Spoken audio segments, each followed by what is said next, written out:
Good morning student. Live पाठशाला में आपका स्वागत है। आज आपको मैं जीव विज्ञान का पहला चैप्टर पुष्पी पौधों में जनन, इसको मैं बताऊंगा। और इस जनन के अलावा मानव जनन और मानव जनन स्वास्थ्य, ये पहले यूनिट में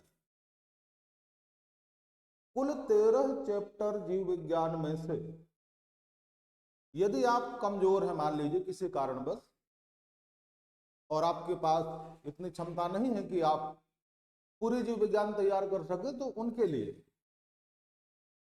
तो आप 13 चैप्टर में से कोई बेटा 5 चैप्टर सेलेक्ट कर लेना, जिसमें आपको 27 से 30 नंबर मिल जाए। अब जीव विज्ञान में जो पहला चैप्टर है, इसमें रिप्रोडक्शन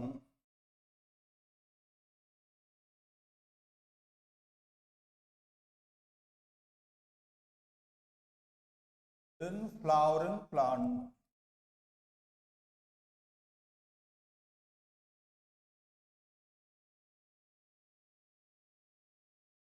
बेटा ये है पुष्पी पौधों में जनन।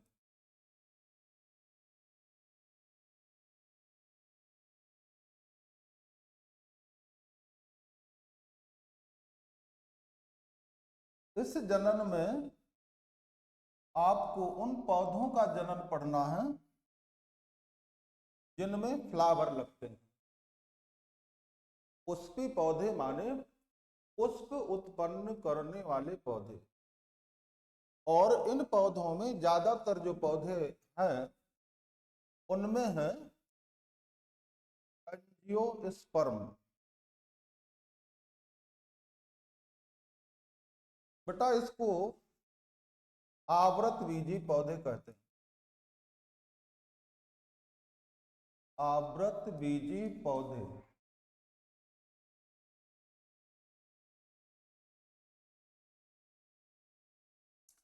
जिन पौधों में बीजों के बाहर आवरण हो, बेटा उनको कहते हैं आवृत बीजी पौधे। और ये आवृत बीजी पौधे बेटा ये पादप जगत में सबसे ज्यादा विकसित पौधे हैं, और ये सभी पौधे पुष्पी पौधे। खैर, आपको इन पौधों में जनन पढ़ने से पहले पढ़ना जरूरी है व्हाट इज रिप्रोडक्शन। बेटा पहले रिप्रोडक्शन जानना जरूरी है। जनन क्या है, इसको जानेंगे तब हम जानेंगे कि पुष्पी पौधों में जनन कैसे होता है। अभी हमें जानना है जनन क्या है। तो बेटा इसमें जनन की जो डेफिनेशन सिंपली तरीके से दी जा सकती है वो ये है कि पृथ्वी का कोई भी जीव सदस्य अमर नहीं है। इस चीज को ध्यान में रखिएगा। जिसने जन्म लिया है उसको नष्ट होना है, परंतु जीवधारी नष्ट होने से पहले अपने ही समान संतानों को जन्म देते। उनका जो ये प्राकृतिक गुण है अपने जैसे संतानों को जन्म देने का, उसी को कहते हैं रिप्रोडक्शन। क्लियर हो गया? जीवों द्वारा अपने ही समान संतान उत्पन्न करने की जो प्रक्रिया है,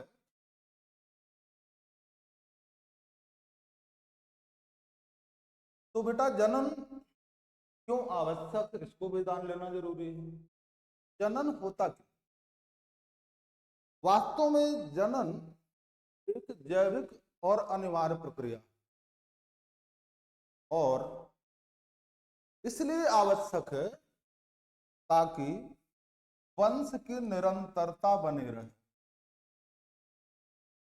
वंश की निरंतरता बनी रहे, कंटिन्यूटी बनी रहे, इसलिए जनन जरूरी है। और साथ ही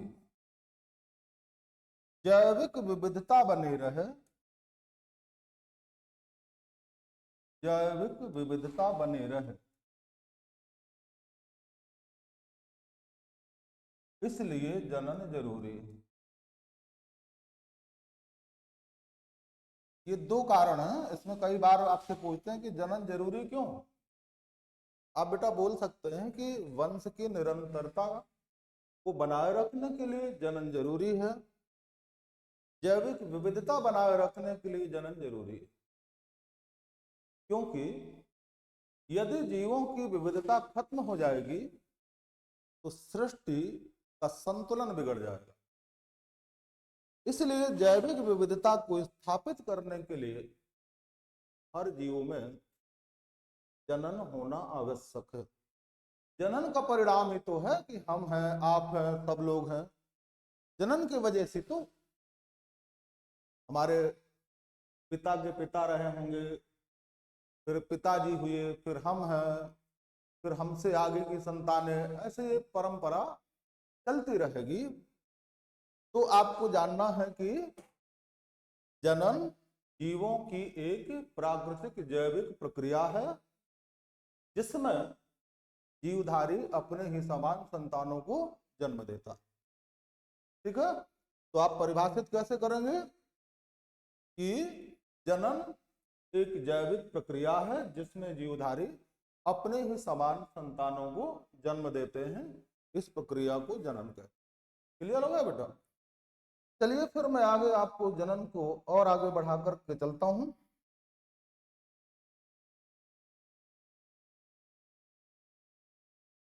अब यहां पर हम जनन के प्रकार की बात करते हैं।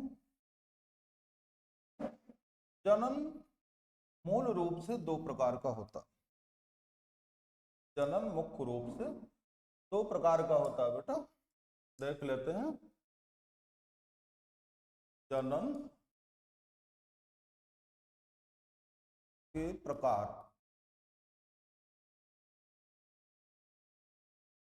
तो बेटा जनन यहां पर दो प्रकार का है। एक का नाम है सेक्सुअल रिप्रोडक्शन,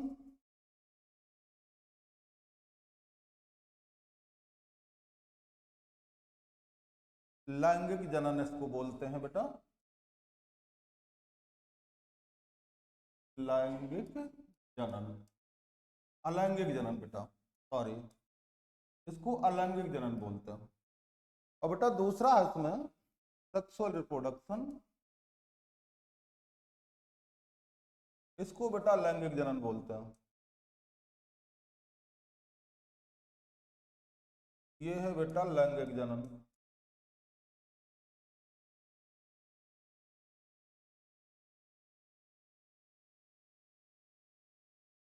अब बेटा हम बात करते हैं इसके सेक्सुअल रिप्रोडक्शन की, अलैंगिक जनन की बात करते हैं। बेटा ये बहुत ही सरल प्रकार के जीवों में इस प्रकार का जनन होता है। और बेटा इसमें युग्मक की आवश्यकता नहीं होती है, युग्मक आवश्यक नहीं है इस जनन के लिए। और अलैंगिक जनन जो होता है बेटा वो एक ही पेरेंट से होता है। इसमें ऐसा नहीं है कि मेल की जरूरत है या फीमेल की जरूरत है, कोई भी हो, एक जीव की जरूरत पड़ती है। इसमें कोई भी एक जीव हो उससे नई संतान की उत्पत्ति हो जाती है। अब बेटा एक जीव से यदि एक संतान का उत्पत्ति होती है ना, तो बेटा उसको कहते हैं यूनिपैरेंटल रिप्रोडक्शन, यूनिपैरेंटल रिप्रोडक्शन कहते हैं।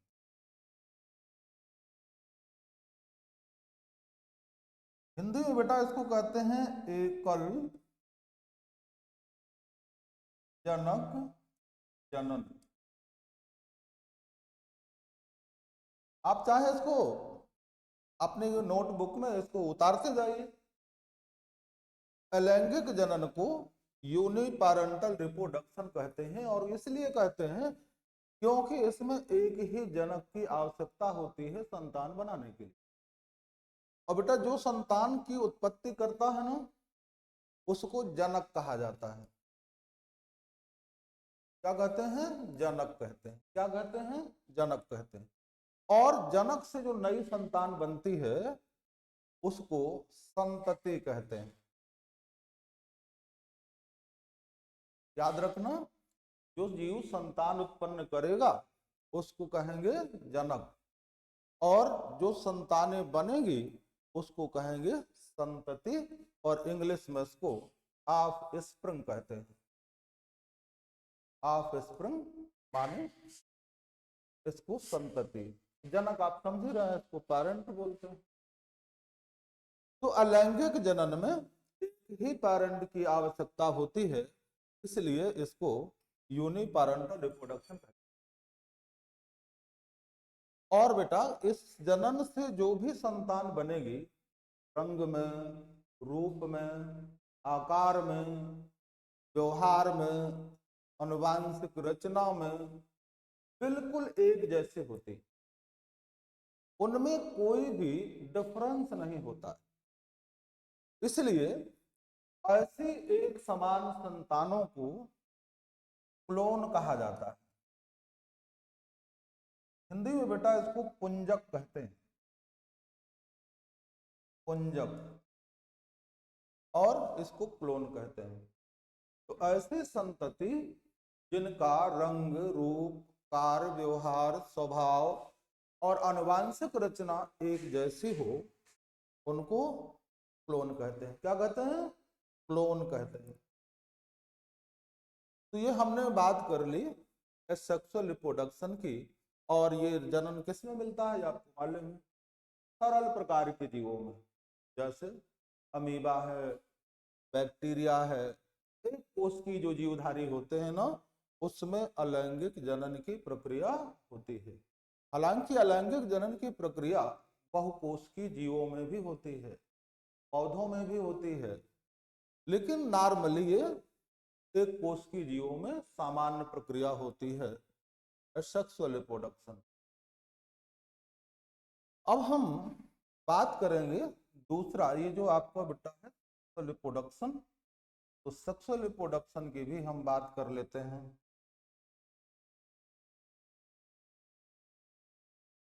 ये जो सेक्सुअल रिप्रोडक्शन है बेटा, इसमें दो जनक की आवश्यकता पड़ती है। इसमें दो जनक की आवश्यकता पड़ती है। इसमें एक होता है मेल और एक होता है फीमेल। एक को यानी नर कहते हैं और दूसरे को मादा कहते हैं। मेल और फीमेल, यहां पर कितने जनक हैं? दो जनक हैं। अब दो जनक की भागीदारी है लैंगिक जनन में, इसलिए इसको bi parental reproduction, bi parental reproduction,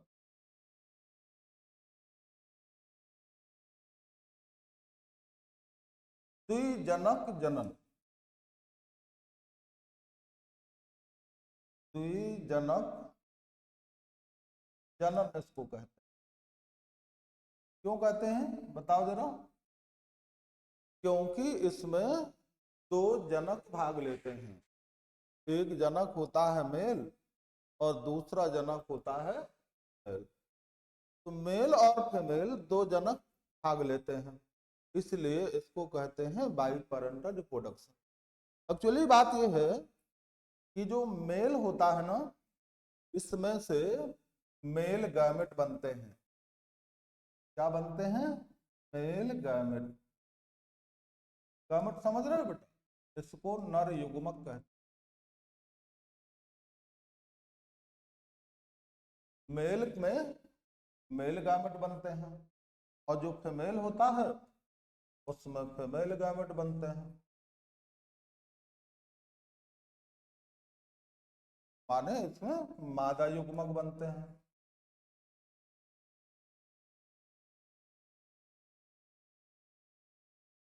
अब नर और मादा दो युग्मक जब आपस में फ्यूजन करते हैं, फ्यूजन समझ रहे हैं, फ्यूजन माने होता है नर और मादा युग्मक का मिलन, जिसको संयुग्मन कहते हैं।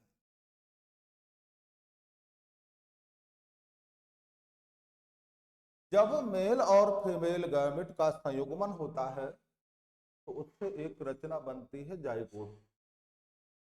फिर जाइगोट में वृद्धि होता है, उसका विकास होता है और उसके बाद भ्रूण का निर्माण होता है। भ्रूण के बाद फिर एक नई संतति का विकास होता है।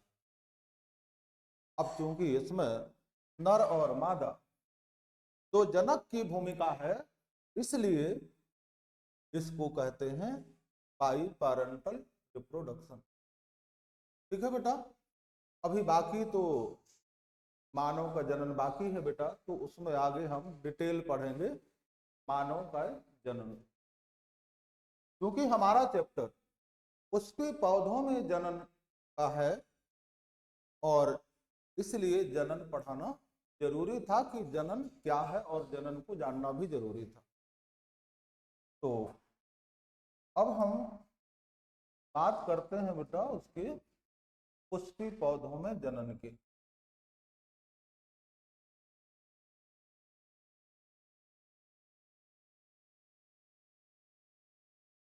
तो पुष्पीय पौधा मतलब आवृत बीजी पौधा, और आवृत बीजी पौधे में विशेषता होती है कि बीजों के बाहर आवरण होता है। और पुष्पीय पौधों की विशेषता एक ये होती है कि जो बीज बनते हैं ना, बीज फलों के अंदर बंद रहते हैं, और जब बीज फलों के अंदर बंद रहते हैं तो यही उसकी पहचान होती है कि ये पौधा पुष्पीय पौधा। अभी आप लोगों ने शायद 11वीं क्लास में पढ़ा होगा अनावृत बीजी पौधा। तो अनावृत बीजी जो पौधा आप लोगों ने पढ़ा होगा, उसमें देखा कि अंडाशय नहीं होता उसमें, और अंडाशय ना होने की वजह से उसमें फल का निर्माण नहीं होता, केवल बीजांड होता है उसमें। तो बीजांड से जो रचना बनती है बेटा, तो उसको बीज कहा जाता है। और पुष्पीय पौधों में अंडाशय भी होता है, बीजांड भी होता है, तो उसमें फल भी बनता है, बीज भी बनता है। तो हम इस पुष्पीय पौधों में जनन की बात हम और इसको हम समझते हैं। पहला टॉपिक इसमें से आ जाता है और उसमें है life history of angiosperm plant.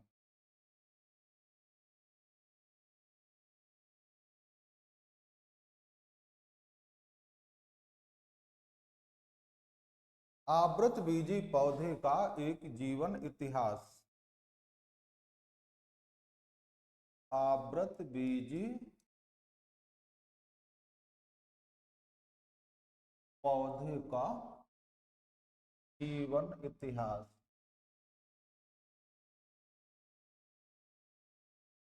यहीं से ये शुरू होता है पुष्पीय पौधों का जन्म।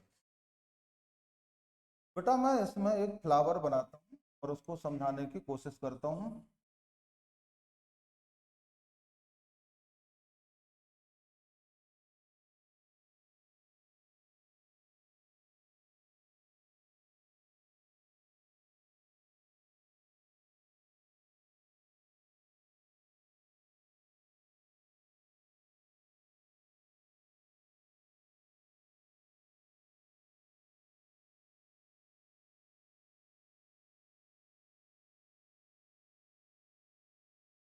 तो आप देखिए, और आप चाहें तो हमारे साथ आप डायग्राम को बना लीजिए। यदि आप नोटबुक आपके पास है तो आप इसको बना लीजिए।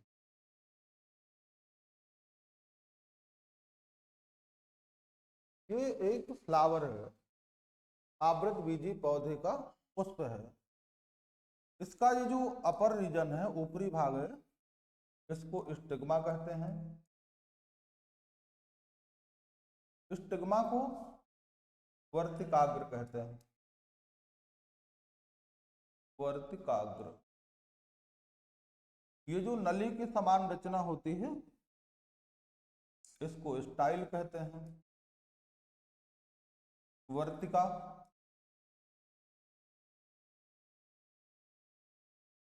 और ये जो आप नीचे का भाग ये खुला हुआ देख रहे हैं, ये इस भाग को ओवरी कहते हैं। अंडाशय,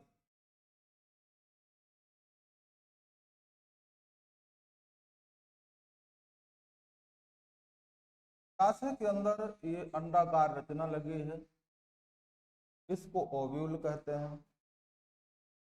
बीजांड,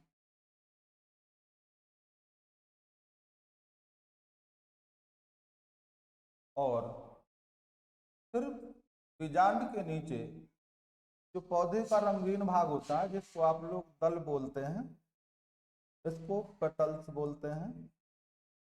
बाह्यदल, पेटल्स के नीचे होता है सपल्स, इसको बाह्यदल कहते हैं। और फिर नीचे यहाँ पर पुष्पासन होता है जिसको थैलमस है। पुष्पासन, ये है बेटा एंथर, परागकोश, ये है फिलामेंट, इसको वृंत बोलते हैं, उतंत बोलते हैं। ये एंथर, परागकोश और ये फिलामेंट दोनों को मिलाकर स्टामेन कहते हैं, इसको पुंकेसर कहते हैं।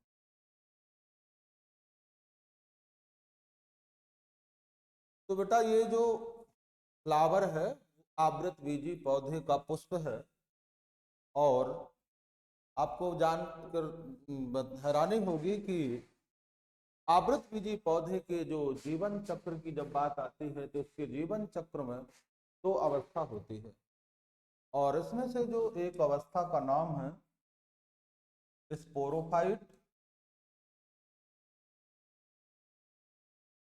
और दूसरी अवस्था का नाम है गामेटोफाइट।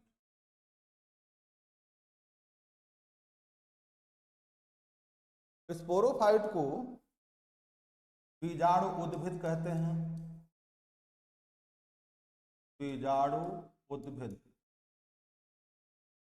और गामेटोफाइट को युग्मकोद्भिद कहते हैं। एक आवृत बीजी पौधे के जीवन इतिहास में 2 अवस्था होती है, एक होती है स्पोरोफाइट अवस्था और एक होती है गामेटोफाइट। अब बेटा इसमें जो इसकी अवस्था है स्पोरोफाइट, ये लंबी अवस्था,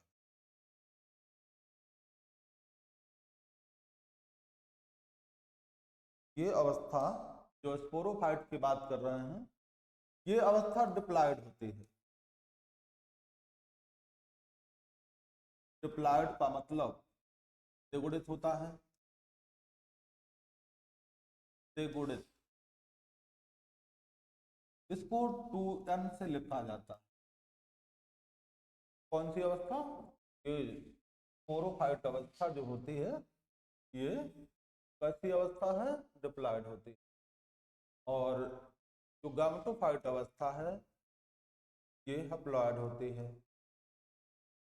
हैप्लॉयड को अगुणित कहते हैं, और इसको n से लिखते हैं। तो ये गामेटोफाइट अवस्था आपकी ये है, हैप्लॉयड होती है। आपको बता दें कि ये जो हैप्लॉयड अवस्था है ये छोटी होती है, छोटी अवस्था है, थोड़े समय के लिए होती है। और डिप्लॉयड अवस्था जो होती है स्पोरोफाइट की, ये बहुत ही लंबी अवस्था होती है। तो स्पोरोफाइट लंबी अवस्था है जो डिप्लॉयड है, गामेटोफाइट छोटी अवस्था है जो कि हैप्लॉयड है। अब यहाँ पर आपको जानना जरूरी है ये हैप्लॉयड और डिप्लॉयड क्या होते हैं। तो हैप्लॉयड जहां गुणसूत्रों की संख्या मदर सेल की कुल गुणसूत्र संख्या से आधी हो, मतलब यदि मटर के जड़ तना पत्ती में गुणसूत्र की संख्या 14 है तो उसके युग्मक में इसकी संख्या आधी हो जाएगी। तो 14 का आधा कितना हो? 7। तो गुणसूत्र 14 का आधा हो गए। जब 14 गुणसूत्र आधे हो गए 7, तब आप उससे कहेंगे ये अगुणित अवस्था है।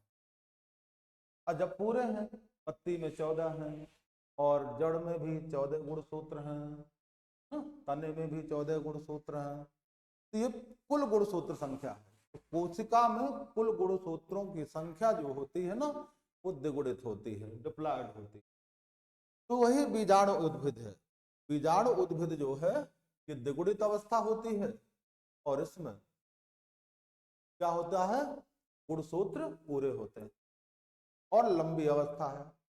और जबकि गामेटोफाइट अवस्था की जो बात कर रहे थे हम, युग्मकोद्भिद की, ये छोटी अवस्था है और हैप्लॉइड है, क्योंकि इस अवस्था में गुणसूत्र आधे हो जाते हैं। और ये स्पोरोफाइट और गामेटोफाइट दोनों अवस्था एक दूसरे के बाद आती जाती रहती है, तो जिसको कहते हैं पीढ़ी एकांतरण। अब कोई मान लो आपसे पूछे पीढ़ी एकांतरण क्या है, तो आप क्या जवाब दोगे? तो आपको वहां बोलना होगा कि किसी पौधे के जीवन काल में स्पोरोफाइट और गामेटोफाइट दो अवस्थाएं एक दूसरे के बाद आती जाती रहती हैं, जिसे पीढ़ी एकांतरण कहते हैं। अब स्पोरोफाइट अवस्था की हम बात करें तो ये जो बेटा स्पोरोफाइट अवस्था है, ये जड़ तना पत्ती में विभाजित होती है। जड़ तना और पत्ती किसमें है? याद रखना होगा आपको, स्पोरोफाइट अवस्था जड़ तना और पत्ती में विभाजित होती है, ठीक है। और इसमें जनन करने के लिए पुष्प बनते हैं। जनन करने के लिए क्या बनते हैं? पुष्प बनते हैं। तो स्पोरोफाइट अवस्था जड़ तना पत्ती में विभाजित है और इसमें जनन कार्य के लिए पुष्प का निर्माण होता है।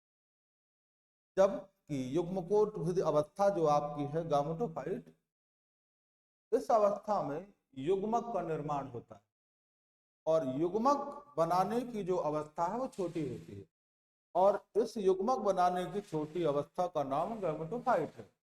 तो इस अवस्था में क्या बनेंगे बेटा? युग्मक बनेंगे।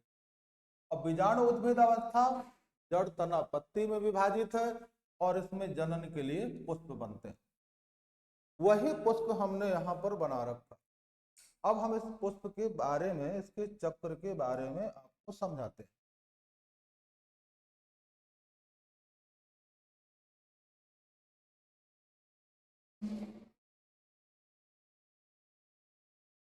इसमें जो फ्लावर आप देख रहे हैं ये स्पोरोफाइट अवस्था का ही है। स्पोरोफाइट अवस्था। अब आप इसको देखिए, मैंने कहा कि स्पोरोफाइट अवस्था जड़ में, तना में और पत्ती में विभाजित है और मैंने कहा कि इसी अवस्था में जनन करने के लिए पुष्प का निर्माण होता है। अब सवाल उठता है कि पुष्प कहते किसे हैं? पुष्प की परिभाषा आप देख लीजिए, रूपांतरित प्ररोह। रूपांतरित प्ररोह को पुष्प कहते हैं। रूपांतरित प्ररोह को पुष्प कहते हैं। ये आपके पुष्प की परिभाषा। अब कुछ बच्चे हो सकता है ये ना जाने कि प्ररोह क्या होता है ना। आपको बता दें बेटा, तना का शिखर भाग जो है वही प्ररोह कहलाता है। तना का शिखर भाग ये प्ररोह है और पुष्प रूपांतरित प्ररोह को कहा जाता है, ठीक है ना। रूपांतरित प्ररोह को पुष्प कहते हैं और ये पुष्प आपके सामने बोर्ड में ये बना हुआ है। तो ये जो फ्लावर आपका बना है, इस पुष्प के 4 चक्र होते हैं। इस चक्र को भी देख लेते हैं। ये जो पुष्प का चक्र है, एक फ्लावर के 4 चक्र हैं, इसको जान लेते हैं।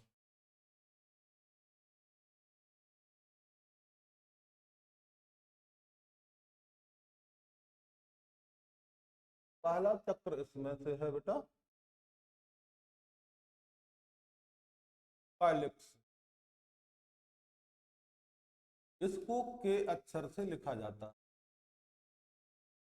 दूसरा चक्र पुष्प का होता है कोरोला। इसको सी अक्षर से लिखा जाता है। तीसरा चक्र होता है अंड्रोसियम।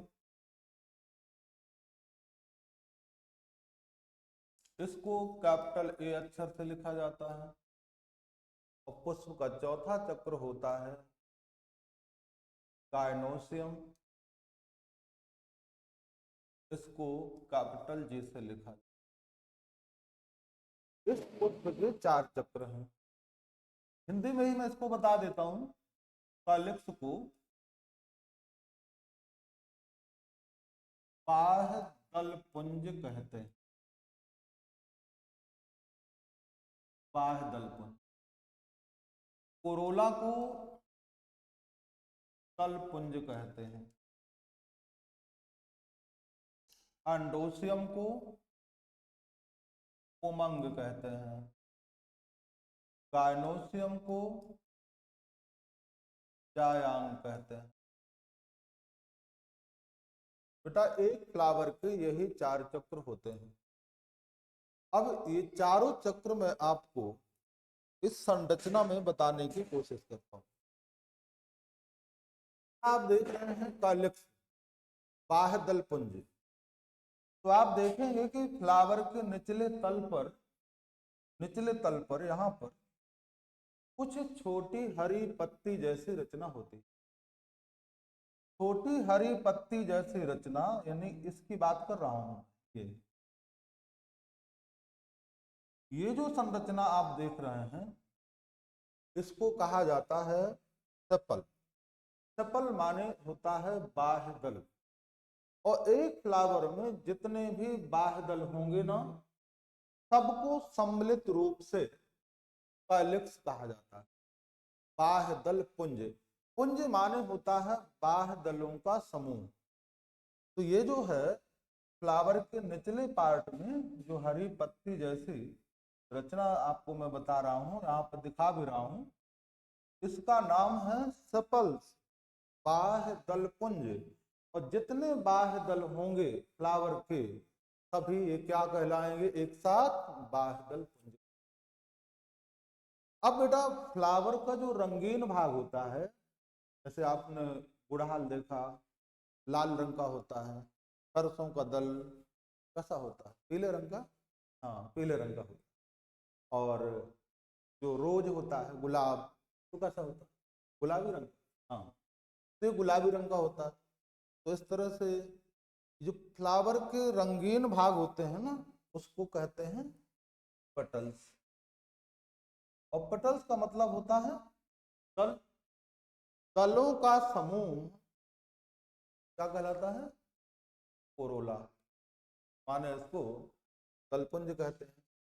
तो बेटा ये है पुष्प का पहला चक्र, याद रखना। बाह्य दल पुष्प का पहला चक्र है। और ये पत्तियों के रूपांतरण से बनते हैं। और दूसरा मैंने बताया पुष्प का रंगीन भाग, ये जिसको कहते हैं दल। और बेटा दलों का जो समूह होता है ना कुल, उस दलों के समूह को कहते हैं दलपुंज कोरोला। किसी में 4 होते हैं, जैसे सरसों में कितने? 4। हाँ, 4 होते हैं। और गुड़हल में 5। हाँ, 5 होते हैं। तो जितना दल है सबको मिलाकर कहते हैं कोरोला।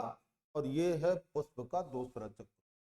ठीक है, तो याद रखना कि ये जो कैलिक्स कोरोला दोनों हैं जिसकी बात हम कर रहे हैं, ये हैं सहायक अंग पुष्प के सहायक जननांग हैं। याद रखिएगा।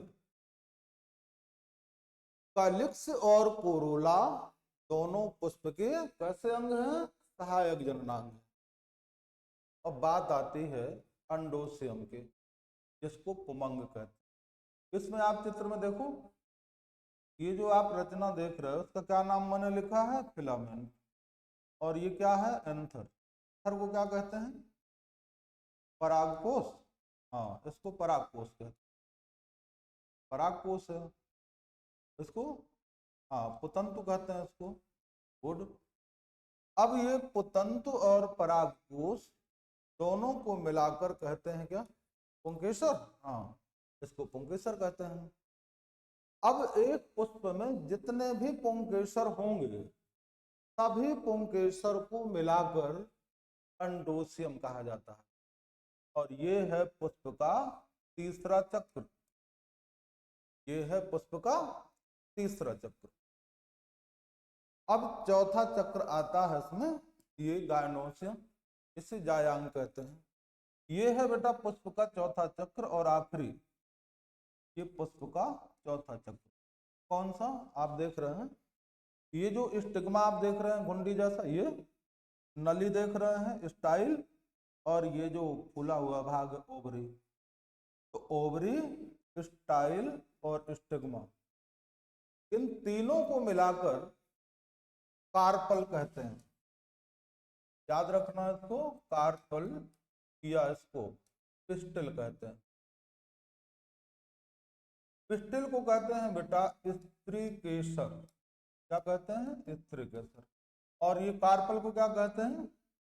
अंडप कहते हैं। इसको अंडप कहते हैं। हालांकि इसको याद रखना है कि कार्पल और पिस्टिल दोनों नाम तो अलग हैं लेकिन सेम चीज है। जिसे हम अंडप कहते हैं उसी को हम स्त्री केसर कहते हैं। तो इसमें स्टिग्मा, ये स्टाइल और ये ओवरी, इन तीनों को मिलाकर के कहते हैं कार्पल। और बेटा एक फ्लावर में जितने भी कार्पल होंगे ना, सभी कार्पल को मिलाकर के दिया जाता है नाम गायनोसियम। अब ये जो गायनोसियम नाम दिया गया है, ये है पुष्प का मादा जननांग। याद रखिएगा। कोई पूछे पुष्प का नर जननांग कौन सा होता है, तो जवाब दे देना ये स्टामेन होता है, पुंकेसर होता है। पुष्प का नर जननांग पुंकेसर होता है। ये भी होता है, अंडोसियम भी होता है, लेकिन अंडोसियम बनता है इससे, स्टामेन से बनता है, पुंकेसर से। यानी एक अंडोसियम में कई स्टामेन हो सकते हैं। तो ये है पुष्प का नर जननांग। अब कोई पूछे पुष्प का मादा जननांग क्या है, तो पुष्प का मादा जननांग ये है गायनोसियम जायांग। और जायांग किससे बनता है? कार्पल से, पिस्टिल से। और पिस्टिल और कार्पल कैसे बनते हैं?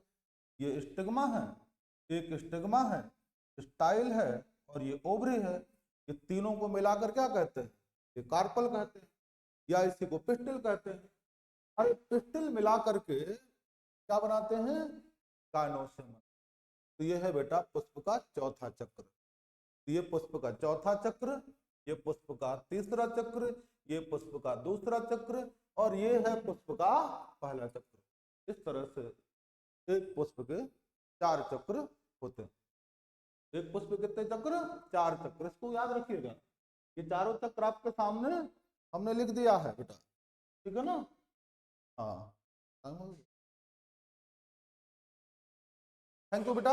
और बाकी अगली क्लास में आपको इसकी आगे की जानकारी बिल्कुल ठीक जहां छोड़ा है इसके ठीक आगे मैं आपको अगली पीरियड में आपको जानकारी दूंगा। आपका छूटेगा कुछ नहीं। Thank you so much.